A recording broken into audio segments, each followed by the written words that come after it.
Jake Tapper is very, very, very upset. He's upset at CBS News. He's upset at the CBS network. This is interesting. You know, a lot of things happen with journalists and news reporters on other networks. Remember when Lesley Stahl recently on 60 Minutes suggested that maybe those hostages that were held by Hamas, you know, the Jewish and American hostages, maybe they weren't being starved, but maybe Hamas didn't have enough food. Remember when Lesley Stahl did that? Jake Tapper, who's usually pretty good on the Israel issue, he's Jewish himself, by the way, he wasn't so upset that he took any time on his show to call out Lesley Stahl when that happened. So you know it's a big deal when Jake Tapper decides to devote an entire segment to criticize one of his competitors, another network. In this case, it's CBS News, and it has to do with the resignation of the guy who ran 60 Minutes. Pop the popcorn and get ready for this one, because it doesn't end well for Jake Tapper. The executive producer of CBS News 60 Minutes, Bill Owens, resigned today. Now, normally that would probably not be news that we would bring you, except the circumstances rise to the level of, well, alarm. Owens said in a letter to his staff that, quote, over the past months, it has become clear that I would not be allowed to run the show as I have always run it, to make independent decisions based on what was right for 60 Minutes, right for the audience, unquote. And the context here is key because President Trump has been suing CBS News and its parent company, Paramount Global, for $20 billion for what the president calls, quote, unlawful and illegal behavior, unquote, though his accusations, according to legal experts, do not withstand scrutiny. This is what happened. Can I just pause for a quick second there? Did you catch that? So the president is making these accusations, but those accusations do not stand up, according to legal experts, to scrutiny. Who are those legal experts? Do you have names for them? You're a journalist. Jake, remember, you're the only last serious journalist left. What legal experts? In fact, if you had a TV show, you could actually bring some of those legal experts on. We could see what their names are. We could see what their argument is. And then we could scrutinize them and their motives and their background. And, oh, you didn't do that. Oh, you do have a TV show. You could have done that. No. That's just a throwaway. It's a throwaway line that he uses to just say, just so you know, the lawsuit against 60 Minutes has no merit because a legal expert that I'm not going to name told me so. Trust me, I'm Jake Tapper. By the end of this segment, you will not trust him because he's Jake Tapper. Happened. Last fall, 60 Minutes interviewed Vice President Harris. President Trump declined the show's offer to sit down with them for an interview. During the Harris interview, 60 Minutes correspondent Bill Whitaker asked the then sitting vice president why Israeli Prime Minister Benjamin Netanyahu was not apparently listening to the Biden administration. Now, a preview of her answer ran in a preview clip on CBS's Face the Nation on Sunday morning. The work that we have done has resulted in a number of movements in that region by Israel that were very much prompted by or a result of many things, including our advocacy for what needs to happen in the region. The next day, however, 60 Minutes ran this answer when it ran the actual edited interview. We're not going to stop pursuing what is necessary for the United States to be clear about where we stand on the need for this war to end. Now, CBS News explained the discrepancy, saying that they merely ran two different parts from the same longer answer, and under pressure, they revealed their transcript, and that is indeed what they did. All right. Now, first of all, this is in my book, Shameless Liars. I've got a whole chapter on it. It's called 60 Minutes Runs Out of Time, because 60 Minutes has destroyed whatever credibility they may have had left. You know those clips because you saw it on this show during the events where it occurred. It was October of 2024, right before the election. Remember that. It was just weeks before the presidential election. That's relevant. I'll explain in just a moment. Those clips are also way more impactful when you see the way they edited it, because the question from Mr. Whitaker, the journalist there for 60 Minutes, the interviewer, was the exact same question. They had the exact same question, but 60 Minutes showed two different answers to two different audiences. It shows how deceptive it is. But Jake Tapper just said, well, it was just part of a longer question. It just got edited down. 60 Minutes claims they do it all the time. And of course, Jake Tapper is saying, yeah, we do that all the time too. We always edit interviews and we make our editorial judgments so that the audience sees what we want them to see instead of seeing the whole truth. But then he gives an example. And if you're a keen-eyed viewer of this show, or if you know the media or politics, you know that the perfect example of this, the perfect example to show that 60 Minutes does this all the time, is the interview that Lesley Stahl had with Donald Trump 4 years earlier in 2020, where they edited his exchange with Lesley Stahl over the Russian collusion hoax and over the Hunter Biden laptop story. But what they did was they left really good stuff out. They edited it to make Trump look bad and to make Lesley Stahl look good. In this case, they edited it to make Kamala Harris look good. So that would be the perfect example. If Jake Tapper wants to show, hey, 60 Minutes does this all the time, that's what he would show next.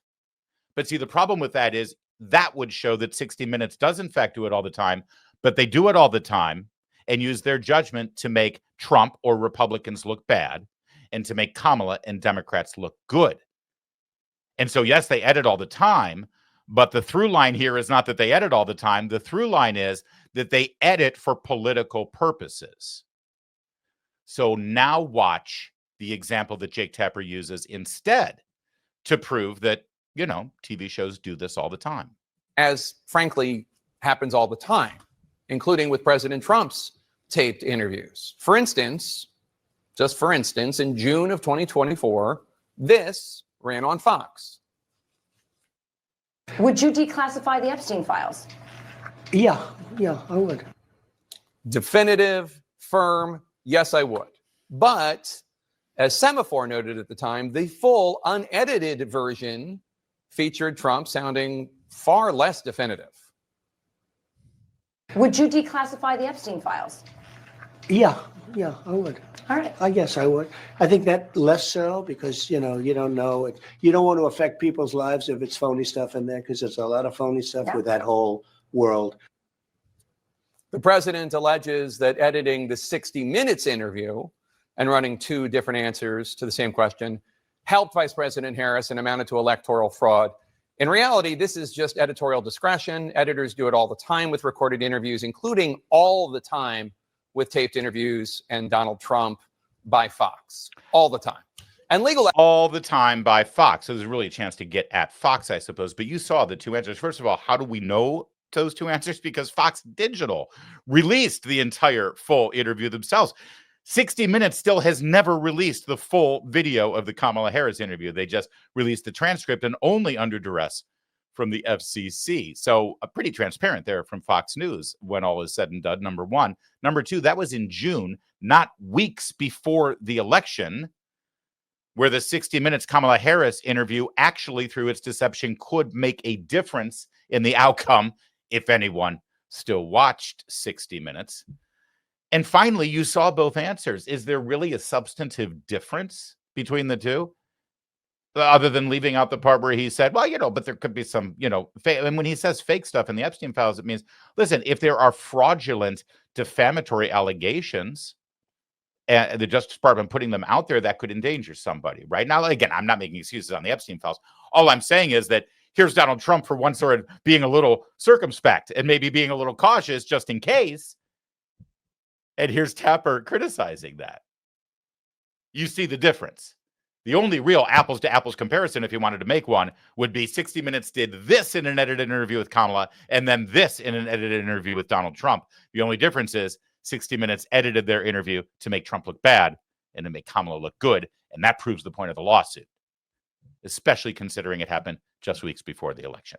All right, let's go, Jake, because he's got a much bigger point to make here against CBS News, a network which I'm thinking Jake will never work for. experts, left, right, and center, say that this lawsuit in a court would certainly fail spectacularly. But Paramount Global, which owns CBS News, is currently trying to merge with Skydance Media. And in order to do so, they need the approval of the Trump administration, specifically the FCC. And under the FCC's brand new Trump-supporting commissioner, Brendan Carr, it has been suggested that Trump's news distortion allegations against 60 Minutes will be considered by the FCC before any merger is approved. Now, Sherry Redstone is the majority owner of Paramount, and she stands to make a fortune if this multi-billion-dollar deal this merger goes through. And it seems as if Sherry Redstone is likely to bend the knee to Trump and settle this allegedly frivolous lawsuit. Now, Bill Owens, until today the head of 60 Minutes, rightly believes that 60 Minutes has nothing to apologize for. And that's what's going on. That's the context. Sure. It's funny that he used the term bend the knee there in the context of President Trump. That's an editorial judgment to use terms like that instead of, I don't know, exercising sound fiduciary responsibility by settling this lawsuit rather than risking her shareholders' position with the company. Again, editorial judgments all around, but bend the knee is kind of a pejorative, isn't it? Also, here's an interesting bit of full disclosure that Jake Tapper doesn't include in that report, because right there, that was an attack on the Paramount Corporation that owns CBS News that's looking to do this merger, which would make them a very highly competitive mega media complex, right?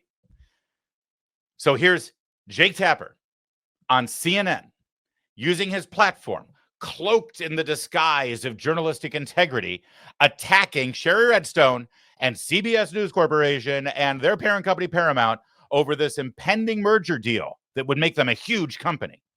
It would also make them a huge, huge behemoth competitor with Warner Brothers Discovery. Warner Brothers Discovery owns CNN. Oh, the integrity, Jake. Why didn't you disclose this? By the way, this network and my own behind is owned by Warner Brothers Discovery, which, if this merger goes through with Paramount and CBS, could actually put us at a competitive disadvantage, even though my reporting has already put us at a grave competitive disadvantage already. That would have been a great disclaimer there, Jake, Mr. Integrity, but you left that out. Jake, does the merger that CBS News and Paramount is about to engage in, will that negatively impact your company? If so, and the answer is yes, it is so, then doesn't that hold some relevance in this very important journalistic report that you're giving us? Let's let Jake finish up here. Barry Redstone had no comment when we reached out. President Trump, of course, has been trying to kneecap anyone providing oversight over his administration. He literally started his administration by firing a whole bunch of inspectors general. He is currently ignoring judges and courts. He and his MAGA forces intimidate the legislative branch from uttering even a peep of criticism. They're going after law firms. I'm sorry. It's funny. I do an opinion-based streaming show here. You all know my opinion. You know my politics. I tell you who I vote for. I tell you what my opinions are. I'm an opinion journalist. Jake, however, Jake is a down-the-line, unbiased, completely impartial. He's just the fact, ma'am. I don't know. Do you know what party he belongs to? He would never tell you. Hey, Jake, who did you vote for? I don't disclose who I vote for. I'm pristine. I have journalistic integrity. Did you just hear how he characterized the Trump administration? What was the term he used there again? Over his administration. He literally started his administration by firing a whole bunch of inspectors general. He is currently ignoring judges and courts. He and his MAGA forces intimidate the legislative branch from uttering even a peep of criticism. MAGA forces? I'm sorry, do you have any evidence to back that up? Could you name a name? What exactly does that mean, MAGA forces? Does he have his own police squad or Secret Service? What is a MAGA forces? How does that make its way into your script, Mr. Just the Facts journalism? Maybe it's me as an opinion journalist here, but I smell it. I can tell when you're expressing your opinion and giving some rhetorical flourishes to inspire an emotional reaction. Furrow your brow more, Jake. I'm glad you got your smart guy glasses on. So do I. And I've got more. They're going after law firms. They're going after universities. And this war against the fourth estate journalists is of this piece. Owens is not without his critics, of course, but this is not about one man or even about one show. It's about an attempt to be rid of criticism. The Pentagon has taken the offices of CNN and NBC and the New York Times and Politico and reassigned them to outlets that provide more flattering coverage like Breitbart. The White House is doing the same with wire services. It's war against the Associated Press and bringing in folks like this one from last Friday. Photos have emerged of Senator Van Hollen sipping what appears to be margaritas with Abrego Garcia down in El Salvador. Do you encourage other Democrats to fly down to El Salvador to meet with this illegal alien who's an accused wife beater? I like this guy. See, now this is the kind of a reporter we like. There aren't enough of them. That person, of course, that was asking that question was asking about a lie. Senator Chris Van Hollen says that those margaritas were never touched. They were. Hold on. Did you see what just happened here? Did you? I'm sure you saw it. Jake Tapper, in characterizing the question about the photo op of Chris Van Hollen meeting with the MS-13 wife beater, the Maryland man, said this about the question. That person, of course, that was asking that question was asking about a lie. A lie. It's a lie. It's a lie that they were sipping margaritas. Well, I mean, I saw the picture. There are margaritas on the table, right? So it's a lie. Well, Jake, okay, what's your source? What's your source for the truth here to prove the lie? You just called a reporter a lie. You called his question a lie. You called the topic a lie. So I'm sure you're going to reveal your source. You saw this, right? What's the source? Senator Chris Van Hollen says that those margaritas were never touched. They were set up on the table by somebody working for the president of El Salvador. His source is Senator Chris Van Hollen. So it's a lie. How do you know it's a lie? Well, because Senator Van Hollen said so. That's your source? The guy who looks like the buffoon? The guy whose political career is shattered? If in fact he was sipping margaritas with this guy? That's your source? He's a better journalist than anyone, that Jake Tapper. I am breathlessly honored to even utter his name and share screen with such great journalism. Jake Tapper, forget about the Mount Rushmore of modern journalists. It's not a Mount Rushmore. It's just one man. It's David. It's Michelangelo's David. There's only room for one, and it's Jake. Hopefully he's wearing a loincloth. Or to make a joke of this senator's meeting. Those margarita glasses were propaganda, and that's what that person asked about. And of course, that's the kind of reporter that the president likes, because that question was not the question of a reporter. And that is the context of Sherry Redstone's likely bending of the knee. Hope the money's worth it, Sherry. Yeah, and Jake, I hope your stock options with Warner Brothers Discovery are worth it if you got a little bounce out of this, especially if you helped spike that merger. Boy, that would be great news for Warner Brothers. Why didn't you disclose that? Jake Tapper's real problem here is that the more these corporations who own media outlets end up settling lawsuits for defaming Donald Trump and lying about them, then the harder it is for Jake Tapper to do what you just saw him do, which is lie or call other people's liars because they've got a great source. Chris Van Hollen. See, he was very upset when ABC News settled with Donald Trump because George Stephanopoulos defamed him multiple times, calling him a convicted rapist, which he is not. Jake Tapper was not upset at George Stephanopoulos. Jake Tapper was not upset that journalism got a black eye because a high-profile journalist like George Stephanopoulos lied about a presidential candidate. No, he was upset that ABC News settled because it makes it harder for Jake to lie. This press conference, because this weekend ABC News agreed to pay $16 million, including legal fees, to settle a defamation lawsuit brought by Trump against the network and their anchor, George Stephanopoulos. And that obviously will not be the end of this campaign. What's your response to the article? Surely you acknowledge that any 81-year-old seems a little slower than he did at, say, 61 or 71. That's just the aging process. Well, that's right, Jake. But frankly, this particular article, and I know both of the reporters well. They're great reporters. Struck me as maybe this was an editorial choice, not including any of the clear and supportive and strong quotes that a whole series of us who were Democratic senators offered based on our recent experience with President Biden. But they did choose to quote three different Republicans, including Jim Risch, Republican senator, who gave very critical quotes. So look, I frankly think it was misrepresentative. It was edited in a way that was designed to produce a particular result.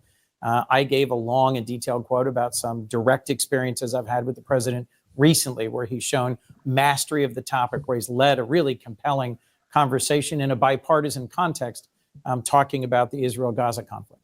What's your response? Whoa, whoa, whoa, whoa, whoa. Oh my gosh. I'm so sorry. I don't know. I didn't know what we just have an edited clip here. I'm sure the very next moment is Jake Tapper following up with hard-hitting challenge and question after question. Because here's Chris Coons saying that Joe Biden is on top of his game, that he leads conversations behind the scenes, that he's absolutely as sharp as he's ever been. And I'm so sorry. I didn't realize that we edited out Jake Tapper's follow-up question. This must be one of those cheap, fake, right-wing X accounts that just does this stuff to make Jake Tapper look bad. I'm sorry. Who presented this clip? Oh. Oh, this is awkward. It's awkward. That's CNN's Jake Tapper. That's his own show's X account. They're promoting that clip. Maybe Jake didn't follow up. Maybe Jake Tapper just sat there and allowed this partisan hack, Chris Coons, lie to his face. And if you caught it, at the same time, maligned those two Wall Street Journal reporters as editorializing instead of just reporting facts. Jake didn't let that happen. Didn't challenge that either, because he's the champion of journalism, damn it. So he sat there and let Chris Coons lie to all of us about how great Biden was. But Jake Tapper, he's worried about these lawsuits because he wants to be able to lie as much as he wants without threat of he or his parent company ever getting sued. Because Jake Tapper wants to pursue the truth. In fact, if you would like the truth about Joe Biden's decline and how it was all covered up and he was not fit to serve ever, and it was a complete and total